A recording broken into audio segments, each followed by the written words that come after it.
Hello and welcome sa isa na namang Harry Potter podcast kung saan babalikan natin ang Harry Potter series one chapter at a time. Ngayong araw, kasama natin ang isang kaibigan, talented artist, musician, at dami niyang instruments na natutugtog, magaling kumanta, at nag-drawing din siya ng cover art dun sa book na baliktad. At according to GJ, siya ang raketera ng taon dahil marami siyang trabaho ngayon. Let's all welcome GJ Villanueva. Woo! Asan yung applause sound effects? Tingnan natin kung i-add natin sa post. International ulit itong episode natin. Meron din kaming time difference ngayon. 1 hour lang naman yung difference. Hello. So, gabi ngayon sa kanila. Parehas naman kaming gabi. So, gabi. Okay lang mag-shot. Cheers, man. Cerveza Blanca. Alright. Baka naman, San Miguel. Ngayong araw, pag-uusapan natin ang Chapter 7 ng Philosopher's Stone, The Sorting Hat. So, natapos yung huling chapter, kumatok si Hagrid, papasok na sila ng entrance hall. Ang bumungad kina Harry Potter ay si Professor McGonagall. Unang description pa lang kay McGonagall sa isip ni Harry, mukhang stricto agad siya. Sino ang favorite professor mo sa Hogwarts? Kung ipipiliin ka. Either McGonagall or Trelawney. Mas naglilin ako kay Trelawney dahil lang parang feeling ko mas may value yung dun. I mean, yun nga, like on the surface, batshit crazy lang yung dating niya. Tapos kay McGonagall parang, di ba, super strict, super logical, na parang, does that make her special? Or should that be the norm? Kasi when it comes to Trelawney, like, dun siya pinaka most remembered, right? For her prophecy before she was ever a professor, di ba, tama? Like, she prophesied. Yun nga, Harry Potter killing Voldemort. Spoiler alert, hindi pa nare-release. Hindi pa nila alam. Kasi I think that's kind of what took away from the character is we know her as this crazy-eyed woman na speaks in this, creepy voice and just gives premonitions. Pero like I remember specific moments, in the films and in the book where, Hermione being the character that she is, she would give this professor particular attention. And she got very frustrated that she wasn't doing well. Yun. So I would go for Trelawney. Yeah. Final answer. Speaking of Trelawney, laging binabanggit na parang amoy alak siya, no? Yung sherry. Nagiinom ba siya sa work? Pero yun ngayon parang, di ba, may rumor na baka, like, some people theorize na it's just drunken hallucinations. And some people's theory is she drinks to deal with visions of the future. Kasi it's not always good. Oh. Nasa Reddit yun eh. Very long Reddit thread. Oo nga. So kaya siya lagi umiinom kasi nadidisturb siya sa mga nakikita niya. Yes. So that's the only way to keep up with it para makapagturo pa din siya. Regardless kung gaano katotoo yung nakikita niya. Hindi yun nausapin. Pero yung basta nakikita niya. If we go through canon, di ba? All her prophecies have been real. Tama ba? Oo, di ba? Hindi pa siya professor nun eh. Basta there's a verse, I forget which chapter, but I remember specifically because I flipped back to check if it's the same Professor Trelawney. Kahit yung mga prophecy niya na joke lang niya na prophecy, parang random prophecies niya, may ibang thread dyan makikita mo na, parang nagkatotoo din tong sinabi niya na to at sinabi niya na ganyan. Kasi yun nga, di ba, like in that world, there are people who are, if Harry's that special person, like essentially the Messiah of the Harry Potter universe, then of course, meron tayong, like essentially the narrator or the source plot point, which is Trelawney. Like, di ba? Support siya for that plot eh. Na, looking at it, I doubt, like, I think some people who are not as familiar, like even if they've seen everything, when we say Trelawney, like if you're not calling yourself a Potterhead, I don't think you would know who she was, what she looked like, or what she did. But she's there as a support to the plot line. Tsaka sobrang importante niya talaga eh. Sobrang importante yung reveal na siya Oo. yung nag-predict ng... Kasi kung hindi niya nabigay yung prophecy na yun, Voldemort would not go after Harry. So wala nang kwento. Di ba? I don't know. Iniisip ko, question ko ngayon sarili kong tama ba yung iniisip ko? Pero tama, di ba? Oh. That was the Tas di reason narinig ko. Voldemort went after the Potters is because Trelawney made the prediction, prophecy that he would be the one to stop him. Tapos narinig ni Snape. Yeah. And then, binigay niya kay Voldemort. Yep. Okay. So, Trelawney. Okay. Sa UP, meron ka bang favorite prof? Madam Inton? Madam Inton or... Yun, si Madam Inton or si Miss Thea Gutierrez. Kilala mo sila? Kilala mo si Miss Thea? Hindi. Si Madam Inton lang. Pero hindi ko sila naging prof. Si Miss Thea weekends lang namin nagiging teacher. Tapos, ang alam ko hanggang ngayon, sa CCP and PICC, yung boses na rinig mong patayin yung cellphones, whatever, siya yun. Shout out po sa inyo. Hello po. Hi, Miss Thea. Naku, Miss Thea magaling mag-yoga. Si Madam Minton, sobrang favorite ko yan, Madam Minton. Okay. So tuloy natin. Ito na, pagpasok ni Magalang, sabi niya, in-explain niya na yung sorting ceremony. Na merong 4 houses, Gryffindor, Slytherin, Ravenclaw, and Hufflepuff. And now I come to my question to you. What is your house? So Pottermore, every other quiz, BuzzFeed, whatever, I'm always a Slytherin. Hoy! Welcome! You are the... Slytherin ka ba? Nope, I'm a Ravenclaw. Pero this is a big moment for the podcast. You're the second Slytherin. Si Glenn yung una. Okay. Pero the two of you are the only non-Ravenclaw. So far, yung mga guests ko, lahat Ravenclaw. Malapit na nga maging Ravenclaw podcast ito. Pero ayan, dinadagdagan mo na yung ano natin. So may Slytherin tayo. Hey, welcome. Pero nung tinake mo siya, yan ba talaga yung gusto mong house? Kumbaga meron, di ba sabi? I know initially that's what I wanted, right? Kasi that's what I felt. Kasi Gryffindor felt boring to me.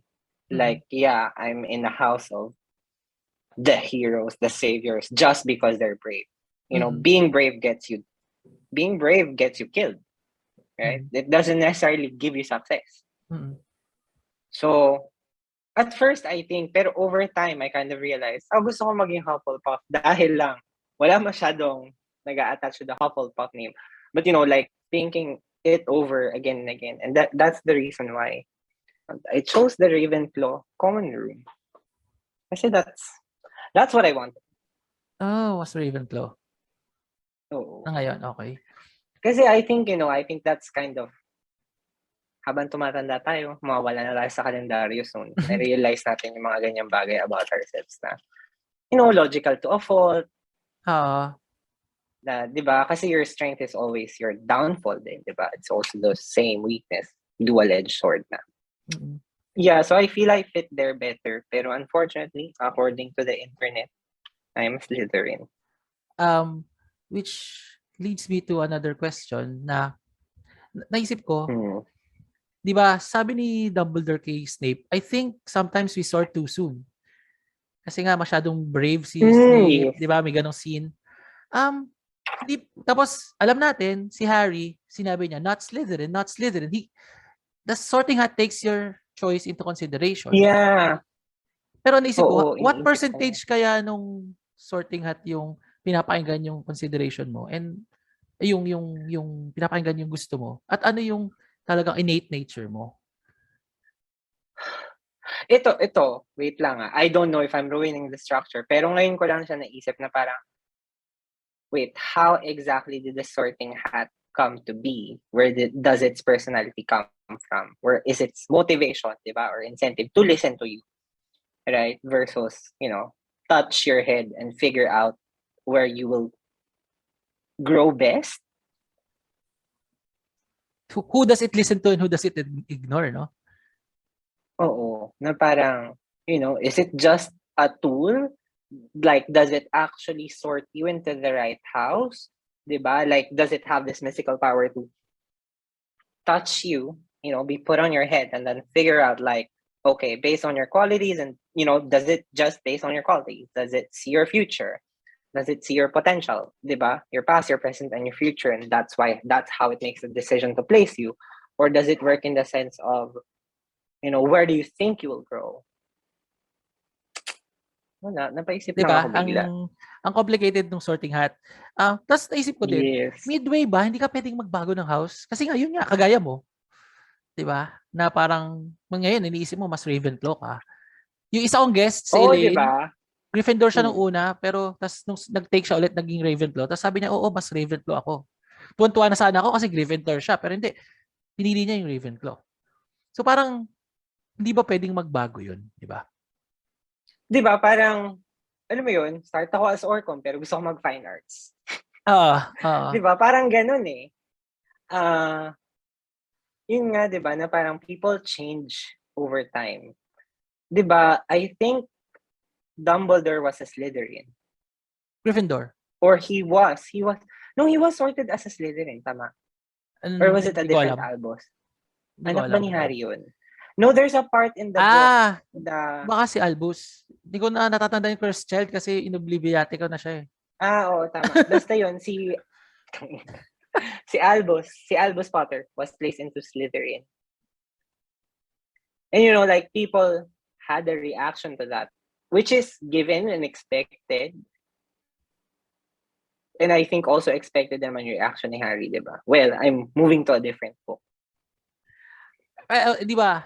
Yung Sorting Hat, kay Godric Gryffindor talaga siya eh. Tapos nilagyan lang nila ng magic para siya yung magiging sort. Kaya siya yung mag-sort sa mga tao kung saan yung house nila. Hindi kaya parang biased yung Sorting Hat na baka yung pinipili niya talaga yung mga magagaling lalagay niya talaga sa Gryffindor. Baka may ganun eh. Oo, no? Kasi like, if we're going to deal with, again, wild theory, brainstorming, when you put magic on it and it was the ownership of someone, na, like, was there some essence or spirit of Godric that affects how the Sorting Hat decides? Kaya parang baka madaya, kaya pala si Harry Potter. Kaya pinili niya, sabi na Slytherin. Slytherin pala talaga si Harry Potter, pero hindi, gusto ko sa Gryffindor to. Tapos pinili naman niya, Gryffindor, sige, Gryffindor na nga. Because like, if that kind of makes sense because, well, generally, and as we find out later on, like a lot of his abilities is because he was part Voldemort, right? He was part Voldemort, so there was actually a Slytherin in him. And if I'm going to compound like that with what we know of people, right? You're never fully developed psychologically, mentally, physically, like your neurons, your brain, whatever, until you hit 25. All right, so maybe at that point he was, more Voldemort than he was Harry, and he should have gone to Slytherin. He could speak Parseltongue. Yeah, and he's, I don't know. Well, is he cunning? Parang hindi. Kasi diba parang, I don't know, like what words would you associate with each house? Well, dun sa song, sabi niya brave, tapos sa Gryffindor, tapos yun nga, sa Slytherin, parang do whatever they can, cunning, ganyan. Yeah. Sa Ravenclaw, intelligence talaga yung hina-highlight. Yes. Tapos sa Hufflepuff, loyalty. Hufflepuff is loyalty. Pero ikaw, are you happy na with Ravenclaw? Oh, kasi I'm honest na sinagot ko siya talaga na gusto ko talaga Slytherin pero sinagot ko siya honestly. Tapos nung Ravenclaw, I think Ravenclaw naman talaga ako. Sabi mo nga to a fault kasi minsan parang sobrang gusto maging logical. Yes. Pero mas Ravenclaw naman talaga ako. Hindi naman ako ganun ka brave. Tapos hindi naman din ako ends justify the means na parang Slytherin. Tingin ko pwede rin ako maging Hufflepuff. Loyal din naman ako. Pero mas Ravenclaw din talaga. I really identify with Ravenclaw. Yun ko, parang mas Death Eater ba ako? Death Eater. So dito, dinidescribe na si Hermione Kasi parang kawado na nga sila kasi magso-sorting hat na. Di nila alam kung ano yung test na gagawin. Tapos si Hermione parang, ang theory ng iba, baka merong papamagic sila, may papagawa na agad na magic. Tapos parang si Mm. Hermione, inano niya, nire-recite niya, ano yung mga alam ko na. So parang na-pressure lalo yung iba. Ikaw, nung pag mag-e-exam, anong klaseng pre-exam person ka? Aral ka pa ba ng aral, moments before the exam? Or wala lang? So magyayabang na ako. Never ako nag-aral for exams. Oo. Kasi yun yung point ko, di ba, na parang if nakikinig ka and naiintindihan mo, di mo na kailangan bumalik for the exam. Kasi at least before ako dumating ng UP before UP, ever since I started school until mag-finish ako ng high school, I was always top 1. And I never ever studied. Na parang, so syempre medyo may ganun pa rin akong yabang nung college, which I think worked out naman. Parang hindi naman ako madalas mag-line of 2. Meron din naman times talaga, pero kumbaga siguro that may be, less than 30% of the time na I seriously studied and felt like I needed to study to pass. So mas chill lang. Nakinig ka naman kasi tiwala sa pakikinig. Oo, nakikinig ako. Hindi ako yung tipo na, 'di ba kasi meron yung kunyari nakikinig pero alam mo yun, hindi naman sa nagdududal pero yung nagsa-space out or hindi, 'di ba, may mga kilala tayong ganyan, hindi pumapasok, hindi sineseryoso yung klase. Ikaw, hindi mo ba naranasan yun, mag-cut? Naranasan na incomplete nga ako, 'di ba? Na-incomplete ako nun sa PI. Pero ayun, actually hindi yung pagka-cut yung problema. Ilang beses din ako nag-cut, no. Tapos tatambay tayo sa sa lobby. Tumatambay sa lobby, tapos makikita ko nung klase ko, tapos biglang lalabas yung prof ko, punta ng DPS. Yung nasa lobby tayo. So tago ako bigla doon sa may OCS. Pero yun, hindi naman, ewan ko, parang iniisip ko yan eh. We think about Hermione, for example. Bakit hindi siya nalagay sa Ravenclaw? Sabi ni Hermione, inisip daw talaga, seryosong gusto nung hat, ilagay siya sa Ravenclaw. Pero siguro mas nag-win out pa rin yung, brainy ka, pero mas brave ka pa din. Kasi ang Ravenclaw, mas stickler for rules din yung mga Ravenclaw eh. Sunod sa rules. Si Hermione, mukhang ganun siya, pero sa totoo lang, hindi siya. Rule breaker siya eh. Oo. So kaya siguro siya naging Gryffindor. Pero that's the thing, right? Like, how rigid is that classification, right? Does it not change? And what is it really based on? Because you can be brave, loyal, smart, and cunning all at the same time. Yes. Diba? And today, I'm in cunning mode. Tomorrow, I'm in brave mode. Diba? So, why does it, ideally, there should be no sorting hat. Kasi parang, diba, like, given how it is now, feeling ko medyo blasphemous. Pero 'di ba, if we remove the sorting hat out of the equation and people were randomly put into their houses, could those relationships have not been built had they been from different houses? Like, the enmity and animosity between Malfoy and Harry could still continue if they were in the same house. So like, to me now, raising the question, what was the purpose of the houses? Siguro mas na lang siya. Tingin ko kasi nga, naniniwala ako na, yun nga hindi naman absolute yung housing. Yung ibig sabihin, yung ugali mo, nagbabago siya. Pero siguro more of logistics na lang din para mas madali lang yung pagsosort ng klase para, sige, gawin natin parang block na lang siya. Na di naman siguro siya 100% na ito ka lang. Kasi time and again, nakita natin, nagbabago talaga yung ugali ng mga tao. I would look to the people, who were managing Hogwarts at that time. Like, after the whole thing happened with Voldemort, like, he was not in power for quite a while, right? He was looking to resurrect himself. Had they not paused to consider, like, was it not smart to have considered that maybe it's essentially a caste system, right? Like, there's a reason why Slytherin is so closely associated with Death Eaters, the snake, Voldemort was a Slytherin. And then I would be like, okay, how do I prevent people from identifying with this That. evil entity who should not be named, whatever. Then I abolished that system and I established that, okay, for your first year, these are your 4 blocks, these are your housemates. Second year, you guys change. And so you build that sense of unity and identity as Hogwarts, not as houses. I understand, diba? Having come from teaching din and training, diba, that point of gamification of hahatiin mo siya into groups and you foster a spirit of competition. Mm-mm. Like, was that a bigger need versus the possibility of, the Death Eaters coming back to power? Nakakuha ko yung point. Siguro, kung babalikan natin sa, sabi natin, social science, anthropology, culture, na parang mas mabagal kasi baguhin yung actually millennia old na kultura. So, baka. And I mean, maybe that's the Ravenclaw in me. Na, let's follow the logic. And, I don't give a shit about tradition. And I know that I can't say I don't give a shit because that I don't have control over.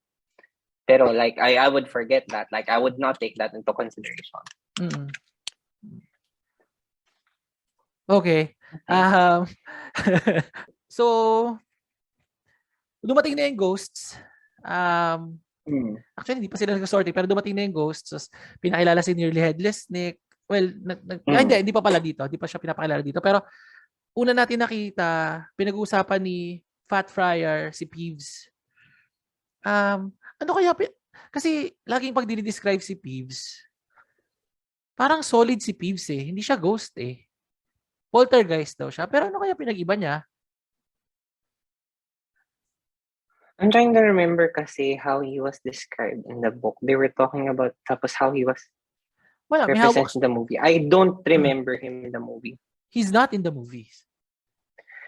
Kasi, yeah, I think they didn't deal with that, right? Like, you're either something, you're one of the characters in the painting, or a ghost. But, yeah, they didn't quite differentiate. Ang saan kasi, di ba yung ghosts, they pass through walls, Yeah. Si Peeves kasi, may scene dito na babatuhin sila ni Peeves ng na kayang magtulak ni Peeves ng cabinet, kaya niyang mambato ng sticks. So, solid siya. Doon ako sa kanya nalilito. Basta pag ginugel ko yung poltergeist, sabihin ghost din siya. Pero sa Harry Potter world, iba siya eh. I'm trying to remember, pero may difference din yun eh, even in outside of Harry Potter world. The poltergeists and ghosts, kaya siya nakakapag-interact. Parang, the poltergeist is a type of ghost. Pero the ghost is not a type of poltergeist. Tama ba? Ganun. If I'm remembering correctly, like, if a spirit gathers enough energy, like malevolent energy, then it manifests on the physical plane. I'm not 100%, but, pero yun, the idea is, if you don't, like, that ghost, that poltergeist is getting energy from somewhere or something. Okay. Which a ghost can do, tap into the physical plane. Like, which is what they say, like, if you don't believe it, it can't hurt you. Kaya pala hindi ako na-hurt kasi naniniwala ako sa Harry Potter pero hindi talaga ako naniniwala sa mga Lagi ko sinasabi to see is to believe. Tapos minsan tina-challenge ko, sige, pakita kayo sa akin. Pero parang wala naman. Although ako, personally, I welcome na magpakita sa akin yung mga kamag-anak ko o kaibigan ko na nawala na. Parang, sobrang saya ko pag nakikita ko sila sa panaginip eh. Na, syempre, ako, ang notion ko naman, pag panaginip, mas sa subconscious ko yun, mas ako yun kaysa sila. Pero sobrang natutuwa ako pag, kahit na minsan malungkot yon yung panaginip, pero pag gising ko, parang, uy, nakita ko siya, nakausap ko siya, okay sa akin yan. Pero kung yung sa labas, tapos nag-drive ako, tapos sa ghost, parang ako personally, yun yung logic side sa akin, hindi ako naniniwala doon. I mean, I believe in Harry Potter because I know it is fantasy. Pero for it to translate into the real world, personally, I don't subscribe to that. Hindi naman kasi I'm thinking, di ba, na parang, no, I agree. Like, I don't think I've ever seen anything. I've felt stuff, but for me, it's always that level of, was it something I felt or was it something I thought I felt? Well, the only thing is, and it's hard. I could come up with a million justifications for it, but we'll never know because at that time it was chalked up to demonic possession. Mm. It happened to me, it happened to my brother, it happened to like maybe 10 out of the 12 boys in my class. Na like in the middle of mass, we will stand up and you're like 5, 7 years old and 6 adults cannot hold you down. It's on VHS. Mm. Tsaka ayun, may eksena ng ganun. Ewan ko, nakita ko na, hindi ko alam kung alam mo yun. May nangyaring ganun sa library ng UPM, sa Nangkas. Oo. May ate. Basta, tapos yun, tumayo siya on top of a table. Tapos, he was shouting. Tapos bigla siyang hinimatay on the table din. Tapos nagpanik yung mga tao. Hindi siya kaya ng mga librarians and lady guards. Tapos pinalabas na kami. Mm-mm. Going back to Peeves. Kasi he was mischievous, diba? Which like the other ghosts weren't. The other ghosts were essentially just like people or like staff of the school. Mm. Saka most of them, ano sila parang mga adults na, alam mo yun, parang mga prim and proper yung datingan nila. Si Peeves lang yung nanggagago. Pero was it ever explained why some of them were ghosts and some of them weren't? Oo, sa dulo ng book 5, in-explain yon na tinatanong ni Harry si ni Nick, bakit bumalik ka? Kasi gusto niya bumalik si Sirius. Tapos sabi ni Nick, hindi siya babalik kasi choices yun ng tao. Masyado siyang attached. Si Sirius sa tingin niya hindi babalik. Parang ganun Kasi Sirius went into death knowing that there's no coming back. Parang ganun. Mas tanggap niya na mamatay siya. But like, like if I would follow that logic, like if I was Lily Potter, wouldn't I want to be a ghost? Siguro hindi rin siya babalik as a ghost kasi malinaw din sa kanya na tapos na din yung buhay. Kaya nga niya inalay yung buhay niya para kay Harry. Para kay Harry? Oo. Okay. Kaya nga na parang sana na-explain yung mga ganong finer details. Pero I think it's too much to ask for a J.R. Tolkien level of masyadong world building. Oo. Siguro I'm sure if we Google this enough, if we search for it enough, there are fan fiction discussing this. Kasi sobrang lawak ng fan fiction world ng mga Harry Potter fans So I'm sure there's someone discussing this akong favorite somewhere. fanfic na parang Luna Hermione, medyo lesbian episode. Tapos may threesome sila with Moaning Myrtle. Basta very obscure website siya yung para mga forum. I forget. Hanapin ko nga yun. Narinig ko sa isang podcast na meron daw mga fanfiction na si Madam Hooch at si Professor Sprout magjowa. Basta ang dami ko ng mga nabasang fanfiction na I wish hindi ko nabasa. Like, merong mga fanfiction between McGonagall and Albus that it talks about their wrinkles, during a sexual act. Like, medyo normal pa yung, di ba, Harry, Hermione behind Ron. People are crazy and twisted and sick and fucked. As both you and I are aware and admit to that more than a lot of people will. Like, that's very common. It's like it's a common story we see, not just in Harry Potter. Harry and Ron, right? Harry and Hermione. Meron ding Harry and Ron, which is also quite popular. Harry and Malfoy. Meron din. Pero ang mga hindi ko na-take yung mga, I'm not sure if it's podcast appropriate, like Molly and Ron. Percy and Ron. Or like Fred and George. Medyo like where are you going? What are you hoping to achieve with this? But that's the thing with fan fiction. Like if that's there, then you don't need to live it out. Which is naman. Let's not live it out, okay? Pero tangina talaga yun yung Molly Ron Oo, wag naman incest. I mean, I'm all for consensual sex but not for incest because it is yes, I know it's your choice, but biologically, pag nabuntis kasi kayo, hindi maganda yung kakalabasan niya. So, wag. Yeah, Wag. and I think it affects then it resounds and it resonates to a cultural taboo for us. But if it's something that you can control, which is something you're writing, a story you're writing, why would you choose to go there? I don't understand that. Maybe, it's interesting to talk to those people maybe. Hmm. Siguro, baka they're trying to, baka meron silang ganung tendencies, tas doon na lang nila inilalabas. Para As, they don't need to live it out talaga. oo. Pwede din yun eh. Di ba? Pwede din yun. Okay. So, balik tayo. Anong house sila mapupunta kung ganon? Ha! Ha! Hindi ko alam. ah, Is that logical? Is that, a Ravenclaw way to kind of like, I know that this is logistically and, it's a hindi, bigger alam ko risk na. than the benefit? Or is it cunning that, okay, I'm going to keep this side of me hidden and post it somewhere on the internet? Well, tingin ko kung mga incest yung gusto, mas Slytherin yun kasi uso sa Slytherin yun kasi pure blood. Yeah, the pure blood obsession. Okay. So yun. So ito, Diba? pumasok na sila sa Great Hall. Ito na, sa wakas nakapasok na Great tayo. Hall. Sorting na. Oo, Okay, sorry. sorting na. Dahil sidetrack. Oo. Tapos, wala lang, dinidescribe na yung ceiling niya reflects the the The sky weather. outside. Oo, the weather.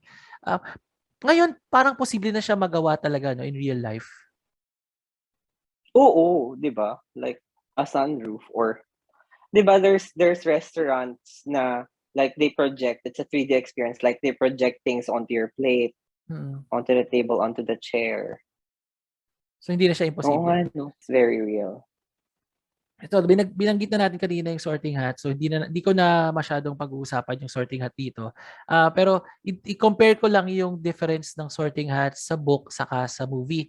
Sa book kasi nakalagay, may punit yung Sorting Hat. Yung bibig niya, rip. Sa movie, hindi siya punit eh. Sa movie, di ba, parang tupi-tupi lang siya. I think that's the impact of it. I would have preferred the book version, true to the book version. And, just speaking from a purely aesthetic standpoint, right? I direct some art and I have to do art direction and art creation, animations, 2D, 3D for my line of work. I would say na mas may visual impact siya. And, how the kids reacted, right, to the Sorting Hat. It's like, it's their first time seeing this, regardless of where you come from, like, this is the Great Hall. And you will suddenly see this, very raggedy old thing na mukhang basura almost, right? The way it was described. It's very old, it was very worn, 100 years, whatever, punit. And then it starts talking. And then it decides basically your future as a wizard. I think mas may impact yung book version. If like it didn't fit in, like there was that one thing out of place. Na talagang punit yung may bibig talaga siya. Saka pag bibig dapat bukas eh. Oo nga. Hindi yung parang fold lang siya na parang, is someone puppeting that versus, it's talking out of that hole. It has a life of its own. It's a different energy. Subtle differences. Okay. So, sorry, narinig mo ba yung aso? Okay lang yan. Okay lang yan. Wait. Sige. Ano yung aso mo? Di ko aso yun. Kapitbahay? Hirap gusto ko ng aso as in gusto ko. Kaso mahirap kumuha ng aso from here, papunta anywhere. Kasi Vietnam is not very good with their laws for dogs, their animal control. Rabies is a very big thing. So may mga friends ako like umuwi recently to the UK, to Ecuador. And some countries like actually don't allow dogs from Vietnam. So may mga certain blacklists and Vietnam is one of them. So baka pag kumuha ka tapos umuwi ka na, hindi mo may uuwi. Oo. Kasi yun yung awang-awa ko dun sa isa kong kaibigan, hinatid ko sa airport eh. Yung aso niya, dala niya pa yun from China. They've been together 7 years. And until now, she's been gone 2 months. We're still trying to find a way to get her dog to her in Ecuador. Okay. So ito, takot na takot si Harry kasi nga parang hindi pa nila alam kung ano yung mangyayaring test, kung ano yung mangyayaring Tapos nung nalaman nila na, ay shit, magsusuot lang naman pala tayo ng sombrero.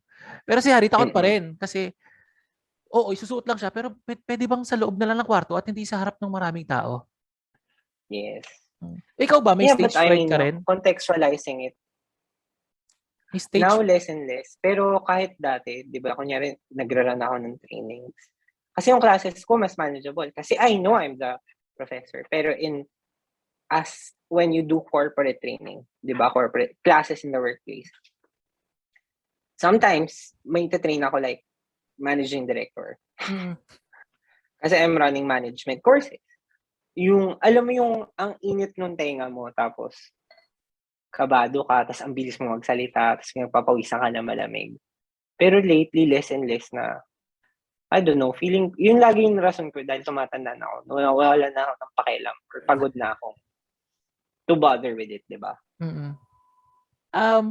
Natatandaan mo ba yung una mong, kasi di ba tumutugtog ka? Natatandaan mo yung mga una mong mga performance? Ano, yung una mong morgue life, tandaan mo ba yun na how did you feel? Kabadong-kabado ako. Noon hindi pa ako, alam mo yun, I did music for the fun of it. It was not to do anything with it. It's a pastime. Like, I didn't think about being in a band. I just liked singing. I just liked being around music. Kasi I grew up with a grandfather who was a music teacher. So he built a piano from scratch. Everything. He taught me how to play guitar. Pero yun, natatandaan ko yun, nung Band-Aid, like yung super kabado ka na, hindi mo naririnig yung sarili mo. So, lalo ka nag-freak out. Parang, putya, on tune ba ako? Or namamali yung chord mo or strum. Naku, lalo na, kaya meron kaming number nun, parang kasama ko yata si Abby ba or si Cam. Tapos, dapat mag-keyboards ako, tapos sabi ko, wag na gitara na lang.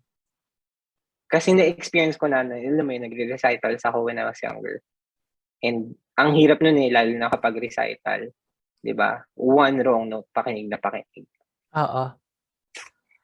Naalala ko din Yun yung... naman ang nag-stage fright. Naalala ko din yung morgue live ko na una. Ay na, hindi kami magkakatono eh. Lesson learned. Magtono muna kayo bago tumugtog. Medyo punong abala ako nun eh. Kasi nga, mahilig talaga akong mag-organize ng events. Kasi dati, dati president ako ng Youth for Christ. Hindi sa UP for Batangas. So, nag-organize ako ng events. Kasi nga, di ba, ginawa na yung Band-Aid. Tapos nun yung parang, kasi nga hobby ko rin mag-Photoshop, di ba? Ako gumawa ng mga for the vote. Pub mats natin. PR. Sige, so sorting na. Inisa-isa yung mga, well, hindi lahat, pero may mga binanggit na mga sinort. Meron ako mini quiz. Game ka ba? Babanggitin ko yung pangalan, huwag ka mag-cheat, huwag mo kukuhanin yung book mo, huwag mo titingnan yung ano. Okay. Dito kamay ko. Sabihin ko yung name, tapos sabihin mo sa akin kung ano yung house. Shit. Okay. Shit. Okay, go. Okay, game.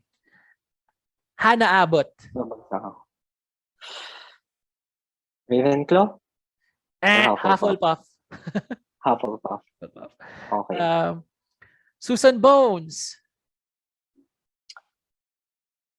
Hufflepuff? Correct. 1-1. Okay. Mandy Brocklehurst. Gryffindor? Ravenclaw. Okay. Tapos, hindi mo talaga matatandaan to kasi hindi na siya ulit minention. Diba? Pero tanda ko yan eh kasi the way she wrote it, kasi diba, it was happening while the narrative would switch to Harry's thoughts. And then, like, it was a build-up papunta sa kanya. Sige. Ito, madali lang. Seamus Finnegan. Gryffindor, diba? Gryffindor si Seamus. Gryffindor. Tama. Millicent Bulstrode. Ravenclaw? No, Slytherin. Ano ka na? 2-3? Okay. 2-3? 2-4? Basta mas marami ako mali. Dalawa pa lang yung tama ko. 2-4. 2-4. Last one na. Kasi 7 is the most powerfully magical number. So 7 lang dapat yung quiz natin. Okay. Saka yung hindi 7 mga ba? quiz Hindi na. ba 8? 7 kasi Okay. hindi totoo yung 8 eh. Parang si Harry bilang pangwalo siya na part ng pangwalong soul, para gano'n, or parang yung cursed child, hindi rin totoo. Visit. Sige. Last. Morag McDougal. Wait. Ini-mini-mini mo. Slytherin? Trick question kasi hindi binanggit. Ah, Binanggit lang yung pangalan niya. Tapos parang while she was being sorted, nag-iisip si Harry pero hindi nag-iisip specific si na si Harry. Harry. So parang narinig niya lang, Morag Even, McDougal ka rin. Hindi. So, okay. okay. So, yan. Sige, last na lang talaga. Na hindi trick question. Lisa Turpin. Ito hindi ko alam. Ravenclaw? Tama. So, 3/4. 3/4 ka. So, Okay. bagsak pero tumawa ka naman. Bagsak na bagsak. Pero tangina, hirap kasi nga tangina yung pinili mo yung di na ulit for the rest of the book na mga names. Maliban kay Seamus, di ba? Oo, syempre. Pero si Millicent Bulstrode, naulit pa siya. Nababanggit pa siya sa mga susunod na mga book na parang random Slytherin girls, nababanggit pa siya. Parang siya Okay. yata yung nakaaway ni Hermione, or wait. Siya yung kinuhanan ni Hermione ng supposedly cat hair noong sa chamber. For, mm, Si Millicent yeah, for Bulstrode. the ano, di ba? For Polyjuice. the Polyjuice. Yan. Kung Polyjuice hindi ako potion. nagkakamali, si Millicent Bulstrode yan. Kung hindi ako nagkakamali. Okay, so tuloy tayo. So kakain na sila, tumayo si Dumbledore. Tapos sinabi niya yung classic na linya, Nitwit, Blubber, Oddment, and Tweak. Na line na Okay. sinesearch ko siya kung ano ibig sabihin niya. May mga theory yung mga tao pero tingin ko random shits lang talaga siya para maging random shits lang ni Dumbledore bilang ipakita na Mm-mm. weird talaga si Dumbledore. Kaya nga sabi ni he's a bit mad, isn't he? Yes, he is, but he is the greatest wizard of his time. Of all time. Tapos yun na, biglang andun na yung pagkain nila, kakain na sila. Tapos anong favorite food mo? From the real world muna. Hirap. Dito favorite ko. Alam mo yung boko? Boko. Hindi. Boko. Basically, parang beef stew. Parang yung lasa niya parang pares. Iba pa siya sa pho. Pero ang favorite, iba. Hindi. Hindi ako mahilig sa noodles. I think, I'm sorry, more blasphemy na baka kailangan mong ikat. Ayoko Noodles? pho. No, I mean, pho is good, but it's the most boring dish you can have in Vietnam.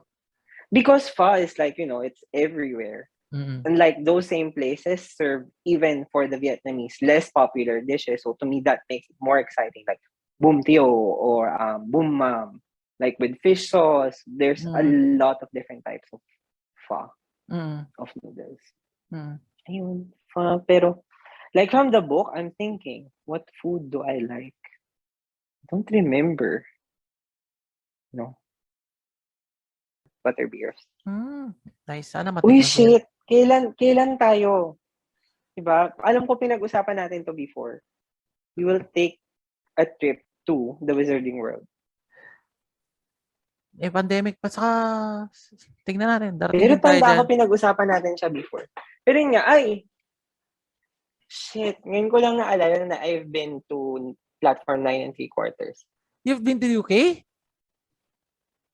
Hindi mo ba alam yun? Nagpunta ka sa Denmark Like, pa? Switzerland? No, Sweden. Sweden. Sweden, like, nagstay ako din for maybe 2 years. Tapos, I had work for 6 months in London.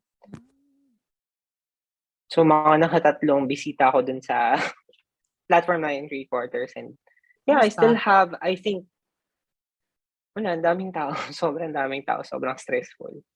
Pero ang dami kong binili, mga notebooks. Shit, wala siya dito. Pero, yeah. Most likely, nasa Instagram stories ko yun. Okay, sana all. Makakapunta din ako dyan. Kasi mas Hindi, gusto ko... sa Wizarding World tayo pupunta. Pwede din, pero mas Kasi gusto ko when you yun. go to platform 9 3/4, it's just that. Yun nga, pero gusto ko... Platform 9 3/4, just the sign and then a store Mm-mm. of Harry Potter merch. That's it. Okay, so parang wala ka namang ibang gagawin. Pero regarding, sige, ito lang. Sabi mo wala kang favorite food eh, pero kung deathbed mo na o bibitayin ka, ano yung last meal mo? Kung ikaw, pipili ka ng last meal. Yung talagang kailangan matikman mo bago mamatay.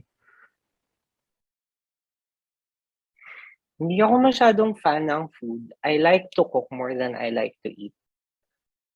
So, alam mo, unang pumasok sa utak ko, Coco Light. Mm. Tangina. Maybe pizza. Something with cheese and tomato sauce. Okay, so pizza. Lasagna. Baka. Ganon. Pizza or lasagna.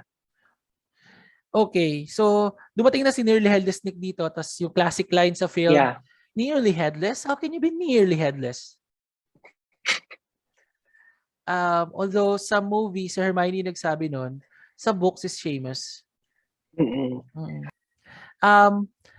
Pero ito, di ko to natatanong doon sa mga una kong guest eh. Pero, nung una mo siya binabasa, ano basa mo sa pangalan ni Hermione? Hermione. Ako din. Hermione. Ako din. Hindi Hermione. Hermione. Ako din. Hermione. Parang chinek ko pa nga before. Ano ba yun? Hermione? Hermione. Basta yun, Hermione, yung basa ko na. Oo. Pero sa book 4, dun nang in-explain ni JK kung paano siya basahin nung ina-explain Hermione kay Victor Crumb kung paano yung Mm. sinadya niya daw yun Ano, eh. ano nila. Sinadya niya yun para i-correct na talaga yung mga tao na ito yung tamang pagbasa ng pangalan ni Hermione. Hermione. Hermione. And you know, that fits with her character, di ba? Mm. She's a little high-strung and she is the type to correct people. Mm. Mm. Okay. Tapos dito, dumating na si Red Snake, tapos dumating din si Bloody Baron, tapos iba pang ghosts. Tapos tinanong ni Harry dito, or may nagtanong, how did he get covered in blood? Ang sagot ni Nearly Headless Nick, I never asked. But this is foreshadowing. Napansin mo ba to? Kasi sa book 7, ina-explain kung bakit siya naging covered in blood. Na dahil pinatay niya sarili niya, dahil kay Helena Ravenclaw, yung anak ni Rowena, na ninakaw yung diadem, ganyan. So, ang galing lang kasi palagay ko dito, hint na ito na alam na ni JK yung backstory ni pala niya? Ni Bloody Baron. Bloody Baron. Tingin mo? I don't know. Medyo, alam mo yun, that to me is medyo sus in terms of saying na she already built it from the get-go. I'm not saying that it's not impressive. Diba? So, parang to me, may be more likely and just as impressive na when she got to that part, she tied it back to the first book. Okay. It's not that she knew it from the beginning, but I think it's more likely and more realistic that when she got there, she, you would have a board of all your characters of, okay, ito yung continuity ko kasi this is my 7th book eh. Okay. At least kay Bloody Baron. No, Pero yung Snape protecting Harry, Snape loving Lily, tingin mo yun? I think because from the very beginning, that kind of makes sense. I think that is more of a build-up. Kasi, like, it was already hinted at, disregard the movies, but even in the books, right, there was a certain animosity that Snape, that maybe it's just because it's Harry's point of view, now that I think about it, but it was always different, and that kind of makes sense. Like, you remind me of the woman I love, but you're also a reminder that she didn't love me. Diba? Okay. Tapos tama-tama kasi dito na, unang beses nakita ni Harry si Snape. Tapos yung parang nag-uusap si Snape tsaka si Quirrell, tapos parang nakuryente si Harry na sumakit yung noo niya, na parang naramdaman niya yung hatred ni Snape sa kanya, pero alam natin dahil to hint to dun sa it was si Quirrell yung two faces. Yeah. It was essentially like Voldemort reacting to the Horcrux. Oo, parang ganun. Oo. Pero first appearance ni Snape, what did you think of Snape prior to the reveal?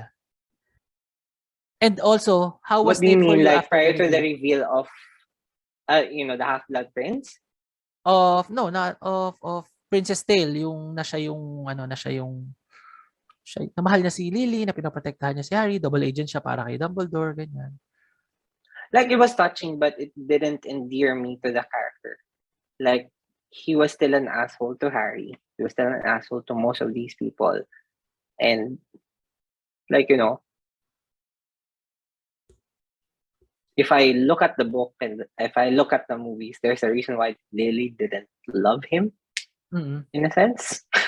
Oo. Diba? Na parang, like that one moment, as great and impactful as it is, it doesn't erase the history of who you are. Doesn't erase anything else you've done after that. Like, if he, because this has happened, we know people.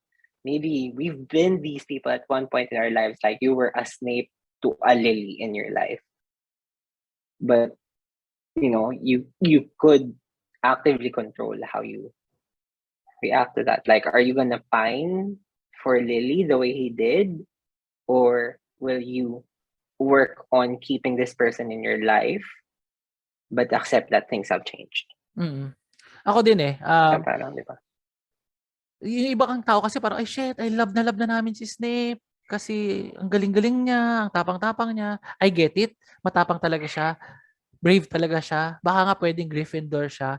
Pero putang ina, kupal talaga siya eh.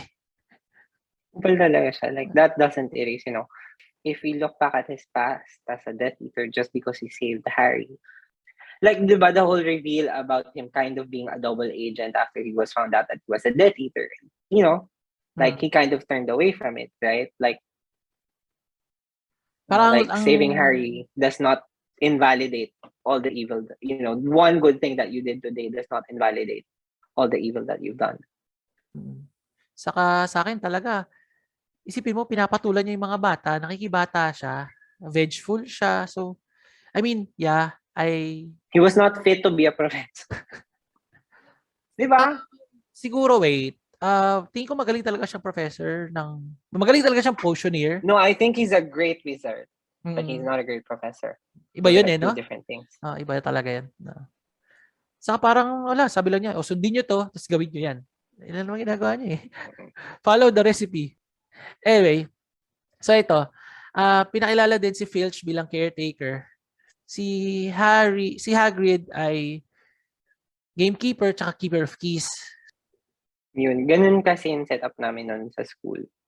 Then, na parang, kasi di ba boarding school, so we had a farm. And iba yung, like, there were guys in charge of the farm who lived near the animals in the farm. Tapos, there's a different set of staff in charge of the school. We prepare our own food. So, yun, na parang, pero ang effect sa akin, like, contrasting the two of them, Filch was staff and Hagrid was an adoptee. Alam mo yun, parang ampon siya ng school, hindi talaga siya trabahador. Okay. Sabagay, pero pagtagal, naging professor naman si Hagrid ng Care of Magical Creatures. Merong rumors, hindi to, sa loob ng Harry Potter to, may rumors na may relasyon si Madam Pince at si Filch. Tingin mo, meron nga kaya? No, I don't think so. I don't think it appeared again. Did it? But you know how kids are, like, they would pair people up. Yung nangaasar. Kung mag-pair up tayo kung ikaw, tanong kita ngayon, i-pair up tayo na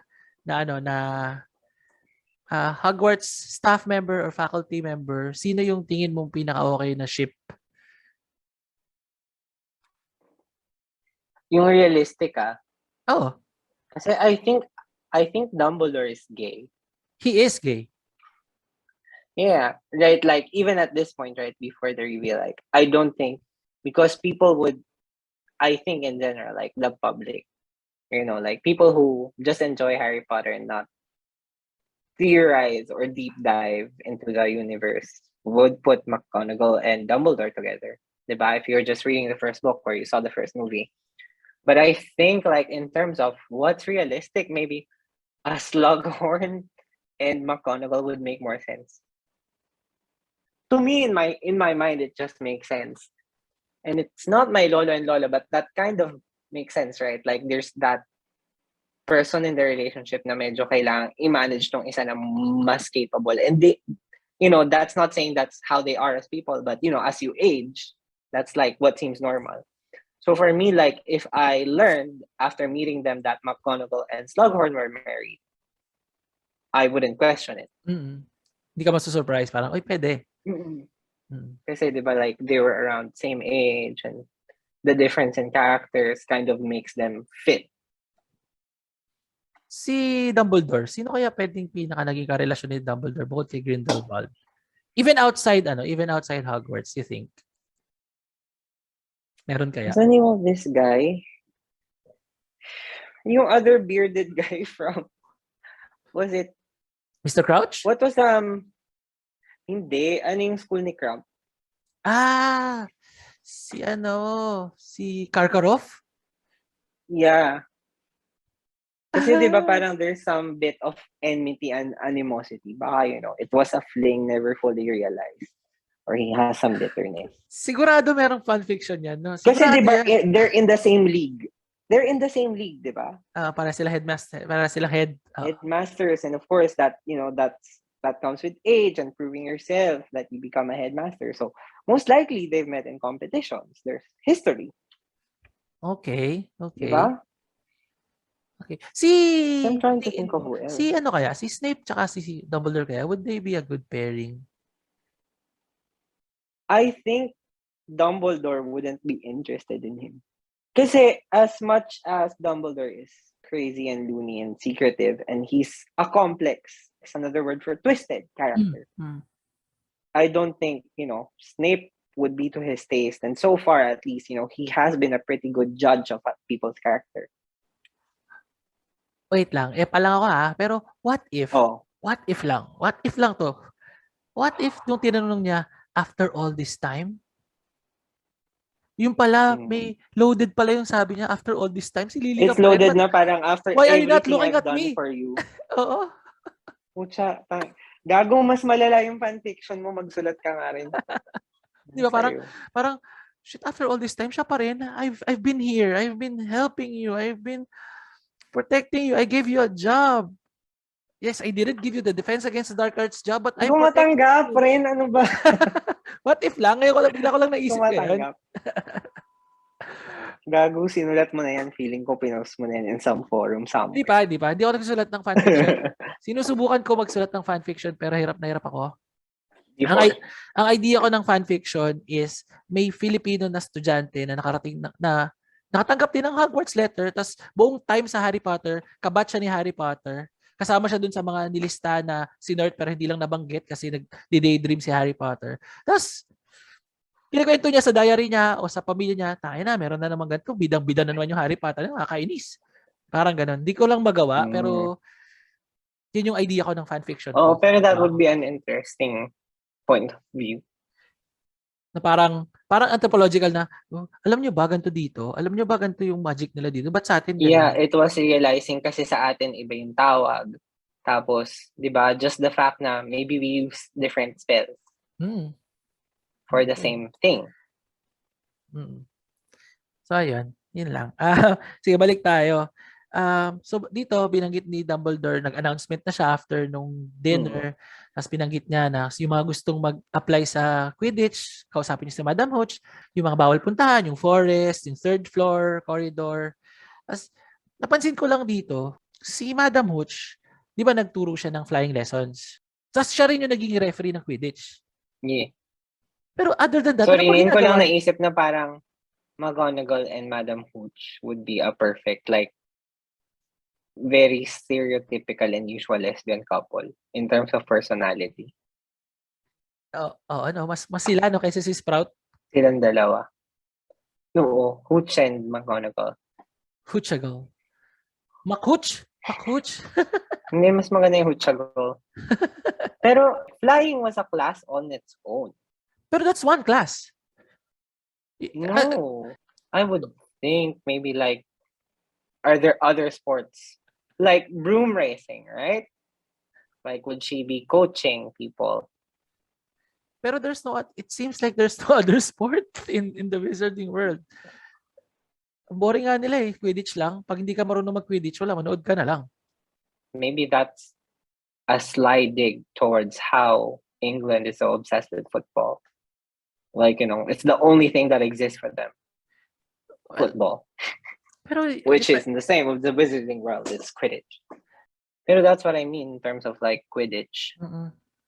Is wala, to me, maybe that's part of why that was like the only sport, because that's how, the people JK grew up around act like that.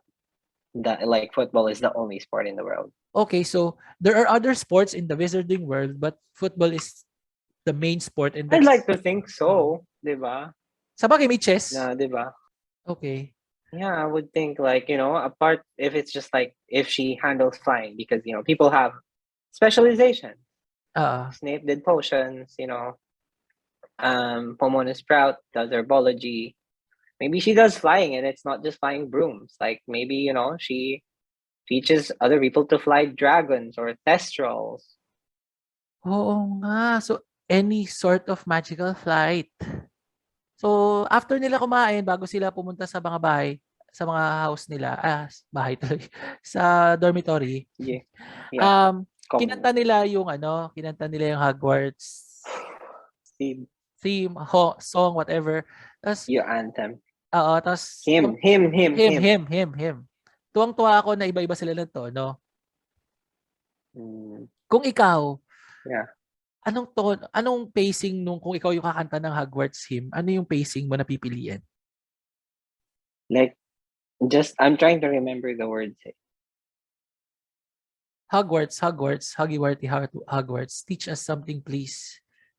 Parang like, kasi nga, church boy, Hogwarts, na. Diba? Like, Okay. it's very churchy, hymny pa din. Oo, yung tempo niya. Okay, parang choir. Mm-mm. Ako siguro punk. I would go with that. Siyempre punk ako eh. Oo, punk ka pa rin eh. Isisigaw mo na isip ka, Hogwarts.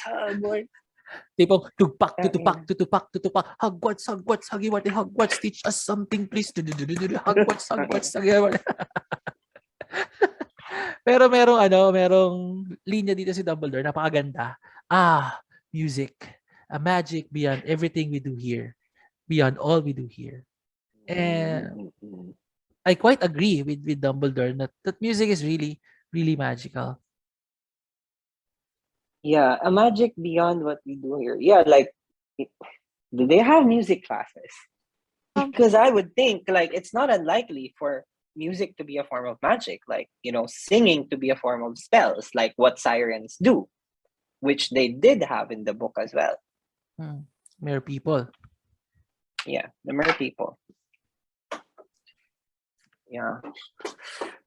Okay. So, tapos na yung feast. Bale, yung mga prefect yung naghahatid sa kanila sa dormitory. First appearance ni Fat Lady, tas yung password.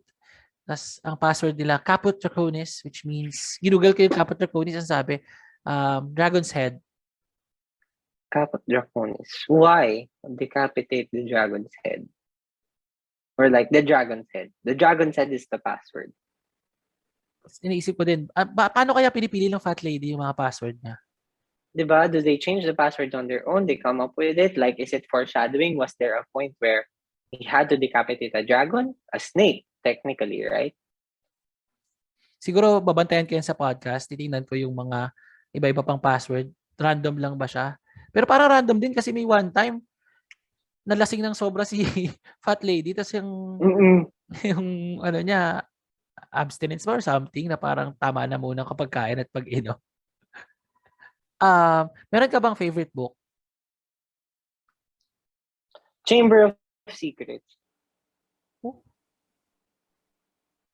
Medyo ano yan, Bakit? usually ang Chamber of Secrets nasa baba ng listahan ng mga tao eh. I mean, kahit maghanap ka ng list ng kung irarank yung Harry Potter series, madalas nasa bottom siya. So why? Why is it your favorite? Kasi sa akin yun yung medyo, so to me, I look for development. Kasi I think that's the reason, when we look at polls and charts, it's about what sells. And that's the reason it's their favorite. It's the most popular because it plays on the familiar trope. Like, let's say, Snape saying, always, Always. diba? Or it's the Order of the Phoenix because it's very Avengers, Marvel Cinematic Universe. Mm-mm. Diba? But for me, Chamber of Secrets was, there's a plot line na parang, kasi I think that's closer to reality, right? As fantastical as this world is, like you pick up a random book that starts talking to you, a blank notebook that answers whenever you write. I think that's, in the realm of possibility, right? Even if you didn't know Harry Potter, you could think of that story and imagine it. It's easy to imagine. And then just like the twists and turns of, okay, you're learning about this person. And maybe for the first few parts, there was a sense of, okay, this is just, one of the ghosts. Came from nowhere for me that it was a Horcrux and this book was Voldemort trying to do that. Yun nga, na medyo may build up siya and my development of the character, not for Harry, but for the book. And it develops the story even more. Like, if we go back to maybe like the first few parts where Voldemort would appear now and then as like this shadow, like he's just a shadow, he's a presence, he's making moves, but we're never face to face with him, like a manifestation, like something physical. Versus the Chamber of Secrets, like, oh, this is something that we are face to face with him and his power. Like, it led me on through this book, for it manipulated me, it had its way with me, and then now I'm face to face with a monster and my friends are in danger. So I think it was the most complex and most engaging. It was not easy gratification. And I think that's why it's not as popular as the other books. Na I get your point. Tapos sobrang importante nga talaga nung chamber sa buong plotline. Because imagine if that book wasn't there. Like if we remove Chamber of Secrets. Which reminded me of a question I had earlier na, di ba, sinuot ni Harry yung sorting hat. Tapos kinausap niya si Harry. It makes me wonder, nakausap kaya ng sorting hat? Naramdaman kaya ng sorting hat yung Voldemort soul? Na hindi lang naramdaman, as in nakita, uy, nandito si Tom Riddle. Kasi nakilala niya na si Tom Riddle before. So parang, posible kaya na nakita na ng sorting hat si Tom Riddle at sinabi niya kay Dumbledore yun, kaya nagkaroon din ng mas magandang guess si Dumbledore as early as book 1 na nakita ko si Voldemort kay Harry Potter.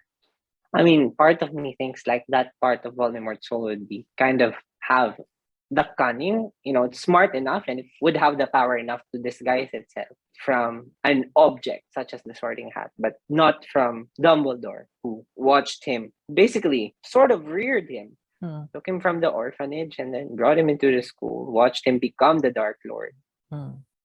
I wouldn't think so. But then again, like that's where the mystery of the sorting hat lies, right? Like we don't know what is its prerogative. Like what does it based on? Is it based on what's your strongest attribute, how you were feeling that day, or what you wanted? Or is there some sort of randomized algorithm or logic that was imparted to it by the people who cast magic to turn the hat into the sorting hat? Like a question I have now is, why would we take something of Godric Gryffindor versus something of a Ravenclaw to decide something like that? So ito rin isa ko pang tanong, since tama lang naman pabalik-balikan natin yung sorting hat kasi yun yung title talaga ng chapter, the sorting hat. So talagang siya yung bida. Ano pa kayang pwedeng ibang sorting tool? Like pamalit para sa sorting hat? Halimbawa, the sword. If the sword didn't cut you, ganun. I don't know. Meron bang, di ba? Why did it have to be the sorting hat? Why was it not a test? Parang kung yung ginagawa natin, no? Magsasagot ka lang ng survey, tapos masasabi na, ito na ikaw. Oo. Or bakit hindi siya like recruitment? Like if, treating the house is like fraternities. So may Diba? may parang neophyte stage. Oo, bale, they were all neophytes, freshies pa lang. Tapos, tanungin natin. There's a whole application period, di ba? Na parang, okay, these people are earning the points, we need to get them into the house. I'm trying to think of what else has appeared in the stories. What would have been another method? Siguro pwede rin kaya parang Goblet of Fire-ish. Lagay mo yung name mo. Oo, ganun. You put in your name, tapos kapag binunod siya, it's your name with your house. Yeah, it's just random, right? Like, parang ruleta lang siya. Or, di ba, it's the Goblet of Fire. It's empty. Every person comes up to it and pulls out their house. Kaso, yeah, I think that would have been a simpler way. Oh, kaso kapag ganun, tapos napunta ka sa ibang house, biglang pupuntahan ka ni Michael Gambon na Dumbledore, sasabihin siya, did you put your name in the goblet? Did you put your name in the goblet? Anywho, ang last scenes dito, natulog na sila, nagkaroon ng dream si Harry. Si Snape, yung turban, kinakausap siya, na parang ang dating, parang foreseeing na, parang clue. So, naisip ko lang, meron kayang seer tendencies si Harry? Kahit na pinagtatawanan lang yung divination. Kasi parang may mga dream siya na parang totoo. No, but that's the thing, hindi siya prophecies, di ba? It was essentially the piece of Voldemort's soul in him that was reacting to Voldemort's presence in Quirrell. At that point, when I was reading about it, it felt more like trauma or thought, not prophecy. Kasi so far, there was no hint that he could do it or that he had any interest. Pero tama ka. Tama ka doon na yung mga vision ni Harry, oo nga naman, ay laging connected sa pagiging Horcrux niya. Kahit yung nakita niya kung paano pinatay si Frank Bryce sa book 4. Si Frank. Oo. Kasi dahil din, like, ayun, oo. It was, that other side of you, like seeing through those eyes. Okay. Pero I think at that point, Voldemort didn't know either, right? That he made Harry a Horcrux. He never knew, ever. Well, he knew at the end, right? Oh, kasi sinabi ni Harry. Kaya hindi siya namatay, di ba? Kasi ang napatay ni Voldemort, yung piece of soul niya. Bale. So, yun na, nakalimutan niya na yung dream. And that's the end of the chapter. We come to the last part of our show, which is, what is the quote of the chapter for you? Yun yung gusto ko, yung sabi niya na, or perhaps in Slytherin, you'll make your real friends. Those cunning folk use any means to achieve their ends. Dun sa song. Yeah.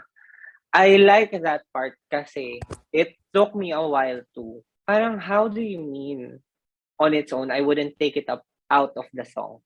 And, I'm not a fan of being Slytherin. Not anymore. But when they say, like, those cunning folk use any means to achieve their ends. Like, this is to me. And this is part of my personal journey.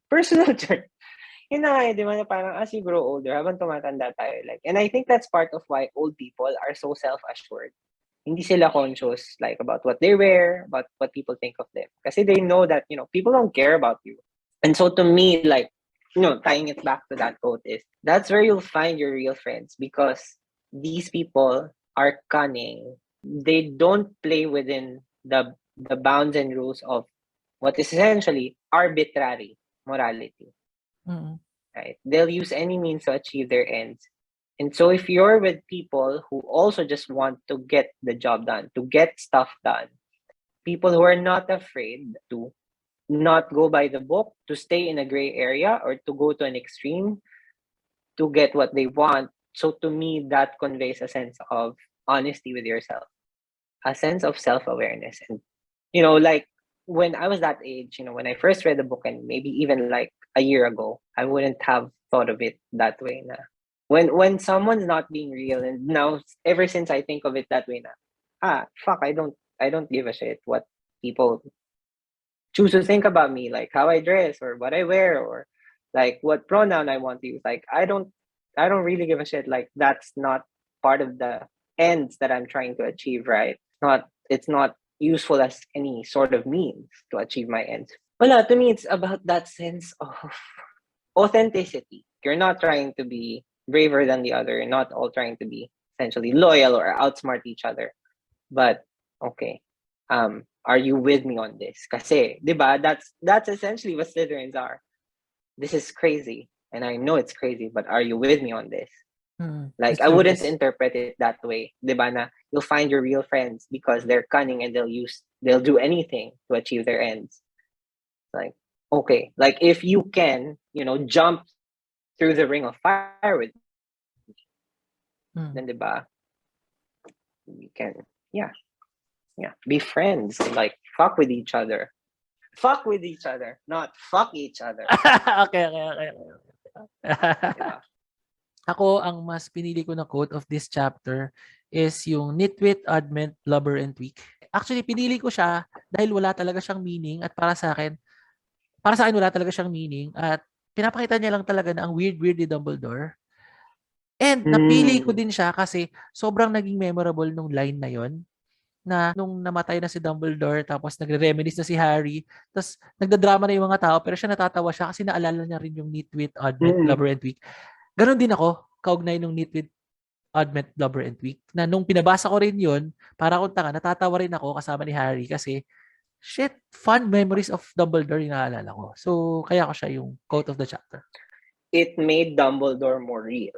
Mm. If someone's gonna call him crazy, what action verifies that stereotype or that character trait? Saying a random string of words that make no sense.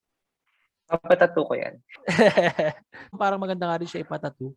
Parang sobrang Harry Potter niya. Ang galing. Okay, so that's the end of the chapter and that's the end of the episode. Maraming salamat, GJ, sa pagbigay mo ng oras sa atin. Thank you, Ren. It was nice talking to you. Dami natin napag-usapan. Tapos ang tagal-tagal din natin hindi Sobra. nakapag-usap. Sobrang thank you. Nag-enjoy ako sa usapan natin. And thank you din, listeners, sa pag-stay. Kung nandyan pa kayo, thank you sa pakikinig sa amin. Thank you sa pagsama sa amin. Salamat din sa pag-like and subscribe sa ating mga pages at sa ating YouTube channel at sa ating Spotify. So yun. Thank you, GJ. Thanks, listeners. At lagi niyong tatandaan, tuwing kinakausap kayo ng sombrero nyo, kapag pinupugutan kayo ng ulo, o kaya kapag kumakanta kayo ng sintonado, that magic is real. Alright. Thank you. Maraming salamat. Paalam, listeners. Bye-bye. Bye, Thank GJ. you. Thank you. Ingat.